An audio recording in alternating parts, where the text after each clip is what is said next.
नमस्कार विद्यार्थी मित्रांनो, मी रुपाली देवरमणी. आज इयत्ता 8वी मराठी विषयाबद्दल आपल्याला चर्चा करायचं आहे. तर प्रकरण तिसरं आहे लाखाच्या कोटीच्या गप्पा. प्रकरण तिसरं आहे लाखाच्या कोटीच्या गप्पा. तर ह्या प्रकरणाचे लेखक आहेत वसंत जोशी. वसंत जोशी यांचा संपूर्ण जीवन, त्यांचा कार्यकाल, कालावधी याविषयी आपण माहिती पाहणार आहोत.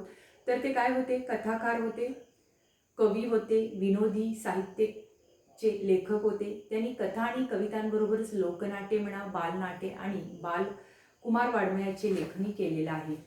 बघा, त्यांचे कथांचे तमिळ आणि कन्नड भाषेत अनुवाद झाले आहेत. त्यांनी लिहिलेल्या बिनबियाच्या गोष्टीचे संग्रह लोकप्रिय आहेत. म्हणजे बिनबियाच्या गोष्टीतील प्रसंग काल्पनिक असले तरी त्यामधील व्यक्ती मात्र खरे आणि सुप्रसिद्ध आहेत.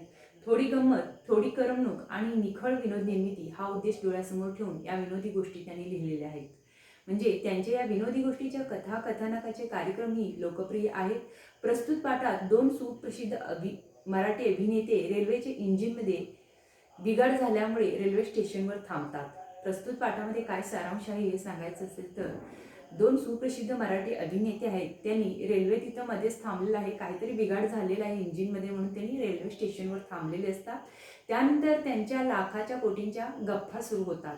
परंतु पाठाच्या शेवटी या सर्व गप्पांना वेगळीच कलाटणी मिळते आणि आपणाला हसू आवरत नाही. प्रस्तुत पाठ हा हास्यकल्लोळ बिनबियाच्या गोष्टी या संग्रहातून ह्या पाठ घेतलेला आहे. हेच पाठाचा अभ्यास आपण इथं करणार आहोत. तर पाठाला सुरुवात करूया.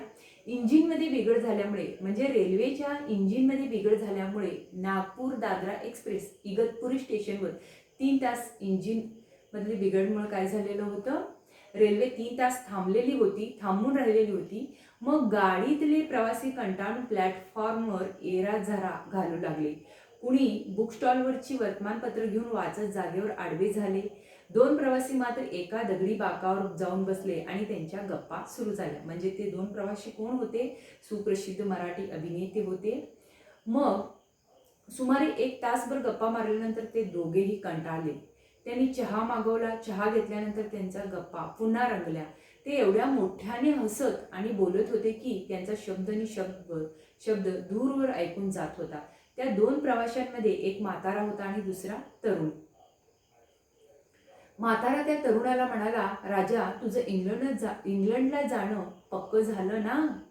असं काय काका मला विचारता? मी पासपोर्ट मिळवला, व्हिसा काढला, नवीन कपडे टेलरने परवाच शिवून दिले, 4 सूट आणि इतर नेहमीचे कपडे घेतले आहेत. तुम्ही दिलेले घड्याळ तर मी आताच वापरायला काढलं आहे. मग राजा, ते घड्याळ भारी किमतीचं आहे. ते 10,000 मोजले. पिट्सबर्गला ते घड्याळ खास तुझ्यासाठी घेतलं होतं. विमान प्रवासासाठी तुला 50,000 रुपये पुरतील ना? मुंबईला गेल्यावर मी तत्काळ तेवढी रक्कम तुला देईन. पण बेटा, सांभाळून जायचं बरं का? पण काका, तुमच्या 50,000त इंग्लंडला मी 3 वर्षे कशी काढणार?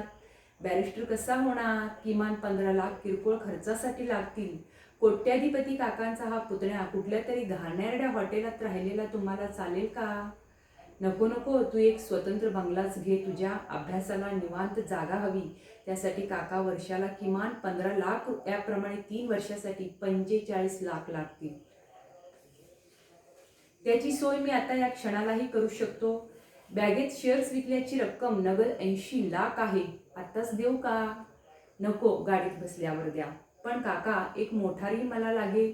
रोज मला कॉलेजात गाडीनं जावं लागणार नाही का? मी चालत कसं जाणार? 20 लाख तरी त्यासाठी लागतील. ती रक्कम मी आता याच बॅगेत आहे. बँकेतून आजच तेवढी रक्कम काढली आहे.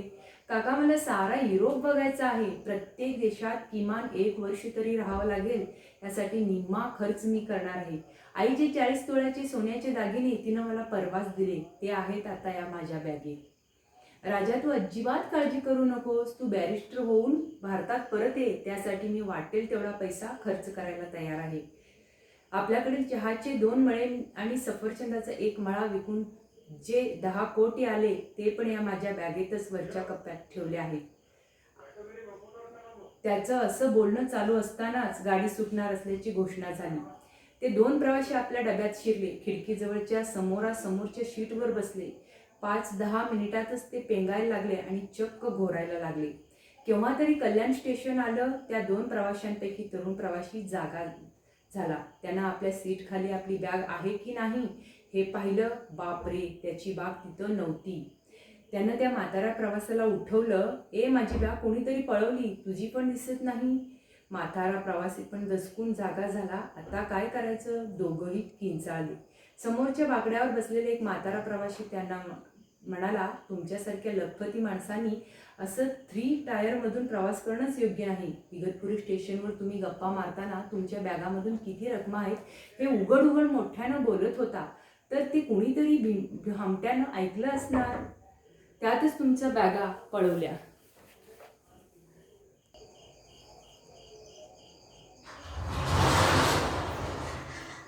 आता बसा हरिहरी करत, तुमची ज्या नुकसानी झाली आहे. कल्याण रेल्वे पोलिसांकडे तुमच्या बॅगांची चोरी झाल्याची तक्रार तरी आता करा. बॅगा अजून सापडतील. आता तुमच्याकडे मुंबईला जाईपर्यंतचा खर्चासाठी तरी पैसे आहेत ना, की मी देऊ? नको नको, पैशाची गरज नाही, माझ्याकडे 3-4 रुपये आहेत, त्यात आमचा चहाचा खर्च भागेल. तो तरुण प्रवासी म्हणाला. पण आपल्या बॅगा गेल्यामुळे आता आपली खरंच पंचायत होणार. त्यात माझ्या मिशा होत्या, आता शिवाजी मंदिरात गेल्या गेल्या नव्या मिशा घ्याव्या लागतील. म्हणजे मला पुन्हा 10 रुपये दंड बसणार. तो म्हातारा प्रवासी म्हणाला. म्हणजे तुम्ही आहात तरी कोण? तुम्हाला नव्या मिशा कशाला लागतात? कोट्यावधीच्या रकमा असलेल्या बॅगा चोरीला गेल्या तरी तुम्ही इतके शांत कसे? समोरच्या बाकड्यावरचा प्रवासी बोलला. तो म्हातारा आणि तरुण प्रवासी खूप मोठमोठ्यानं हसले. तरुण प्रवासी म्हणाला, अहो, आम्ही नाटकवाले, मी राजा गोसावी आणि हे शरद तळवलकर. आमच्या बॅगांमध्ये आमचं फक्त मेकअपचं सामान होतं, बाकी काही नव्हतं. मग इगतपुरी स्टेशनवरच्या तुमच्या लाखाच्या कोटीच्या गप्पाचं काय? ते तुम्ही खरंच मांडलात की काय? अहो, आम्ही केवळ वेळ घालवण्यासाठी आमच्या नव्या नाटकाची रिहर्सल करत होतो. अशा प्रकारे शेवटी काय झालं, ते गप्पा होत्या. खरं तर त्याच्या बॅगामध्ये कोटी कोटीचे रुपये पैसे नव्हते, तर ते एका नाटकाचं रिहर्सल करत होते. म्हणून लाखा कोटीच्या गप्पा होत्या त्या, हे आपल्याला ह्या पाठातून दिसून येतं. अशा प्रकारे लेखक वसंत जोशी यांनी आपल्या हास्यकल्लोळ बिनबियाच्या गोष्टी या संग्रहातून घेतलेला हा लाखाच्या कोटीचा गप्पा या पाठाबद्दल आपण माहिती घेतलेला आहोत.